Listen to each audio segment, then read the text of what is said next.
ଜୟଗୁରୁ ବନ୍ଦେ ପୁରୁଷୋତ୍ତମ। ଶ୍ରୀ ଶ୍ରୀ ଠାକୁର ଅନୁକୂଳ ଚନ୍ଦ୍ରଙ୍କ ଜୀବନ ଆଦର କଥା। ଆଜିର ବିଷୟଟି ହେଉଛି ବୁଲା କୁକୁରର ସେବା। 1951 ମସିହା, ସେତେବେଳେ ଗ୍ରୀଷ୍ମ କାଳ। ଦିନେ ପ୍ରାତଃ କାଳରୁ ଜ୍ୟୋତି ଆଶ୍ରମରେ ଦେଓଘର ସତ୍ସଙ୍ଗ। ଶ୍ରୀ ଶ୍ରୀ ଠାକୁର ଭକ୍ତମାନଙ୍କ ସହ ଆଲୋଚନା ପରେ ସ୍ନାନ ସମୟ ହେବାରୁ ସ୍ୱସ୍ଥାନକୁ ଫେରିଲା ବେଳେ ଫାଟକ ପାଖରେ ଦେଖିଲେ ଯେ ଗୋଟିଏ କୁକୁର କଷ୍ଟରେ ଛଟପଟ ହେଉଛି। ତାର ବେକରେ ଗୋଟିଏ ଘା। ମାଛିମାନେ ବହୁ ସଂଖ୍ୟାରେ ସେହି ଘାରେ ବସି ତାକୁ ଅସ୍ତବ୍ୟସ୍ତ କରି ପକାଉଛନ୍ତି। କୁକୁର ଏପରି ଅବସ୍ଥାକୁ ଦେଖି ଶ୍ରୀ ଶ୍ରୀ ଠାକୁର ଅତ୍ୟନ୍ତ ବ୍ୟସ୍ତ ହୋଇ ପଡ଼ିଲେ। ପାଖରେ ଥିବା ଭକ୍ତମାନଙ୍କ ଆଡ଼କୁ ଚାହିଁ ବଡ଼ ପାଟିରେ କହିଲେ, ଦେଖିଲ ଦେଖିଲ କୁକୁରଟାର କ'ଣ ହୋଇଛି। ଜଣେ ଭକ୍ତ କୁକୁର ପାଖକୁ ଦୌଡ଼ି ଯାଇ ତା ବେକରେ ଘା ହୋଇଥିବା କଥା ଦେଖି ଶ୍ରୀ ଶ୍ରୀ ଠାକୁରଙ୍କୁ ଜଣାଇଲେ। ଶ୍ରୀ ଶ୍ରୀ ଠାକୁର ସାଙ୍ଗରେ ଥିବା ହରେନ ବସୁଦାଙ୍କୁ କହିଲେ, ଯାଅ ଡାକ୍ତର କାହାକୁ ହେଲେ ଡାକି ଆଣ।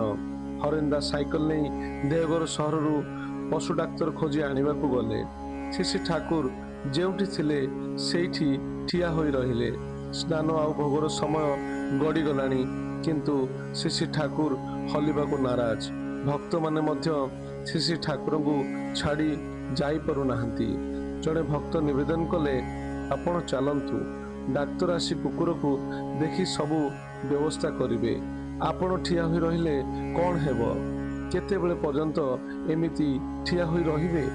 ଜଣେ ଭକ୍ତ ଚୌକିଟି ଆଣି ରଖିଲାରୁ ଶ୍ରୀ ଶ୍ରୀ ଠାକୁର କହିଲେ, ସେଠାରେ କୁକୁରଟା ଯନ୍ତ୍ରଣାରେ ଛଟପଟ ହେଉଛି, ଆଉ ତମେ ମୋତେ ଆରାମରେ ବସିବାକୁ ଚୌକି ଦେଉଛ? ଯା ନେଇଯା ସେ ଚୌକି। ପ୍ରାୟ ଘଣ୍ଟାକ ପରେ ହରେନ୍ଦା ପଶୁ ଡାକ୍ତରଙ୍କୁ ସାଥିରେ ଧରି ପହଞ୍ଚିଲେ। ଡାକ୍ତର କୁକୁର ବେକରେ ଘା ଦେଖି କହିଲେ, ମୁଁ ସଫା କରି ମଲମ ଲଗାଇ ଦେଉଛି, ଇଞ୍ଜେକ୍ସନ ବି ଦେଇ ଦେଉଛି, ଆପଣ ଯାଆନ୍ତୁ।